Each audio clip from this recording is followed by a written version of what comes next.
Sahraim Tovim, boa tarde. Shalom, shalom aos meus amigos, irmãos hebreus, internautas. Mais uma vez vou passar uma série de estudos.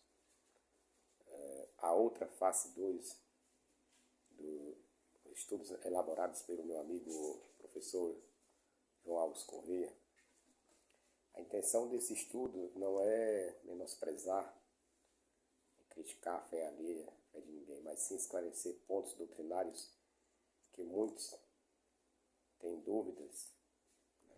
Muitas pessoas têm dúvidas e chegam a declarar e dizer que Yeshua, vulgo Jesus, foi o Mashiach, quando na verdade, quando a gente tem um profundo estudo analisado de acordo com o Tanar, conhecido no mundo cristão como o Antigo Testamento, as profecias, nenhuma das profecias se encaixam no homem de Nazaré e ele não preencheu nenhuma das profecias que eles alegam ser profecias messiânicas.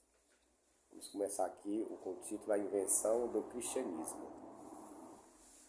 O Novo Testamento consiste de 27 livros, sendo que a base de todos eles, a saber, o mito de Cristo, consiste de um emaranhado de versões populares de lendas e fábulas judaico-helenistas que corriam a terra da Judéia e da Galileia em algum momento antes das guerras judaicas contra o Império Romano. As lendas do judaísmo caboclo da Galileia que circulavam entre o povo simples e altamente mesclado da região acabaram ganhando forma de uma seita que, segundo se percebe, revitaliza e reorganiza outra que já existia cerca de 100 anos antes. Explicando, cerca de um século antes da criação do embrião do cristianismo como seita derivada do judaísmo popular helenizado, já havia na Galileia uma facção chamada de Notzrim, ou os observantes, que seguiam um fanático herege chamado Yeshua. O mesmo conhecido por Yeshua Notzri, Yeshua observante, inspirou décadas depois o surgimento de outra seita, agora estruturada sobre um personagem que é um mosaico de pessoas reais e outras fictícias. Este amálgama é o personagem ao qual se dá o nome de Jesus, chamado Cristo, nas leituras do Evangelho. Há uma estreita semelhança entre os termos Yeshua Anotzri e Jesus Nazareno, como tal personagem passou a ser posteriormente conhecido. Agora, como estarmos certos de que as narrativas evangélicas sobre Jesus, chamado Cristo, são produto de criações, adições e edições textuais. Parece ser, até agora, tarefa relativamente simples, ao estudarmos certas declarações, tanto antigas quanto modernas, de cristãos que de forma honesta abriram o jogo contra a criação do cristianismo. Convém atentar para o fato de que não há nada de Deus ou de divino nisso. Veja, por exemplo, as confissões de São Gregório Nazianzeno em carta a outro bispo. São Jerônimo, autor da versão latina da Bíblia. Basta um pouco de jargão para impor ao povo. Quanto menos eles compreendem, mais eles admiram. Nossos antepassados e doutores muitas vezes não disseram o que pensavam, mas o que as circunstâncias e a necessidade impunham. Lactâncio, ou Lúcius Coelius Firmianis Lactantius, conselheiro do imperador romano Constantino, no século III, escreveu: entre aqueles que buscam o poder e os ganhos da sua religião, nunca faltará desejo de forjar e mentir por ela. Para fortalecer a crença na ressurreição de Jesus, Santo Irineu inventou muitas histórias de outras pessoas ressuscitadas. 12. Como Jeremiah Jones, um reverendo do século XVIII, comenta: essas fraudes piedosas eram muito comuns entre os cristãos, mesmo nos primeiros 3 séculos, e uma falsificação dessa natureza, com a visão acima mencionada, parece natural e provável.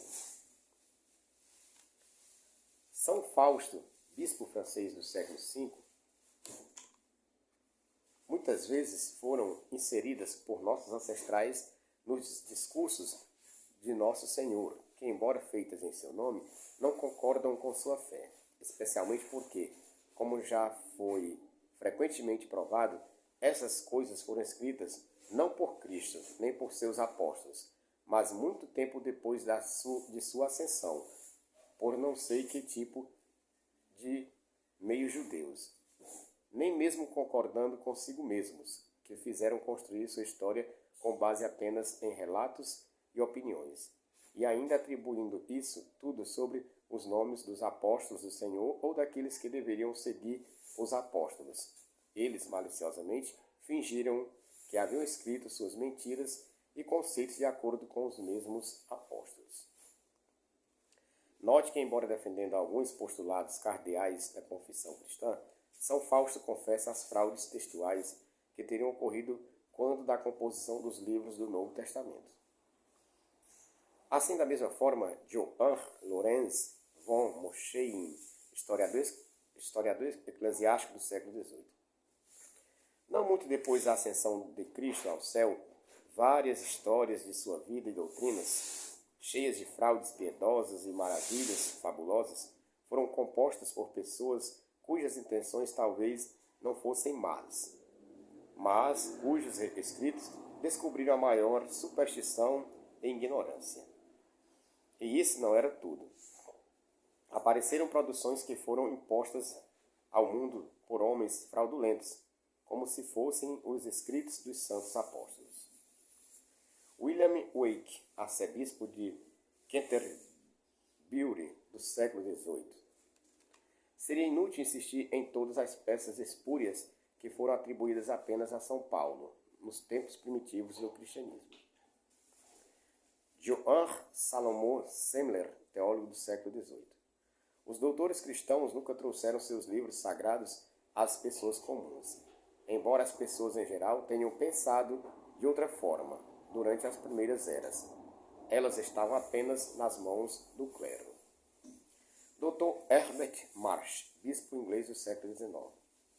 É certo que várias leituras em nosso texto impresso comum nada mais são do que alterações feitas por Orígenes, cuja autoridade era tão grande na Igreja Cristã, 230 DC, ou seja, da Era Comum, depois de Cristo, que as emendas que ele propôs, embora como ele mesmo reconheceu, não tinham apoio ou evidência de manuscrito algum.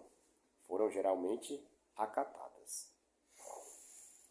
Dr. Conyers Middleton, teólogo do século XVIII. Nunca houve qualquer período de tempo em toda a história eclesiástica em que tantas heresias grosseiras fossem professadas publicamente, nem em que tantos livros espúrios foram forjados e publicados pelos cristãos, sob os nomes de Cristo e dos apóstolos, e dos escritores apostólicos, como naquelas idades primitivas. Vários desses livros falsificados são frequentemente citados e aplicados na defesa do cristianismo pelos mais eminentes pais da mesma época, como peças verdadeiras e genuínas. Dr. I. Uikaas, reverendo do século XIX. Nenhum desses 5 livros, 4 evangelhos e Atos, foi realmente escrito pela pessoa cujo nome leva, e eles são todos de data mais recente do que o título nos levaria a supor. Robert Taylor, século XVIII, em sua Diegese, página 66. É certo que o Novo Testamento não foi escrito pelo próprio Cristo, nem por seus apóstolos, mas muito tempo depois deles, por alguns desconhecidos, que, para que não fossem desafiados ao escreverem sobre assuntos que pouco conheciam, afixaram em suas obras os nomes dos apóstolos, ou daqueles que deveriam ter sido seus companheiros, afirmando que o que eles próprios escreveram foi escrito de acordo com essas pessoas a quem eles atribuíram.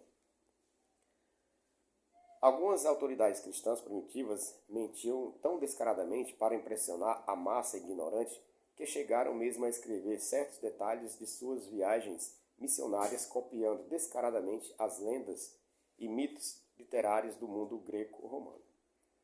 Santo Agostinho, bispo do século V.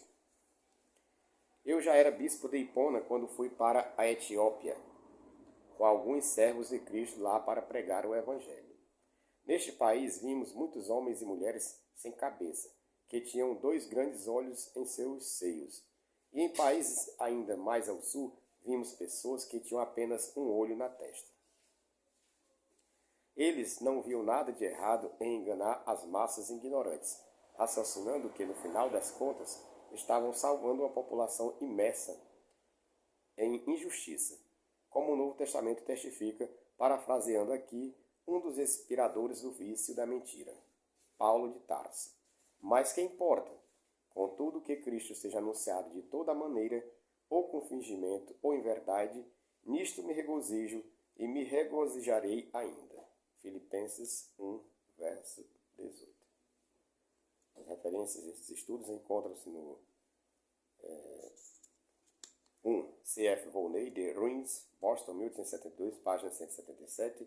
2. Conyers Middleton, Letters from Rome, London, 1752, página 1, volume 1, página 51.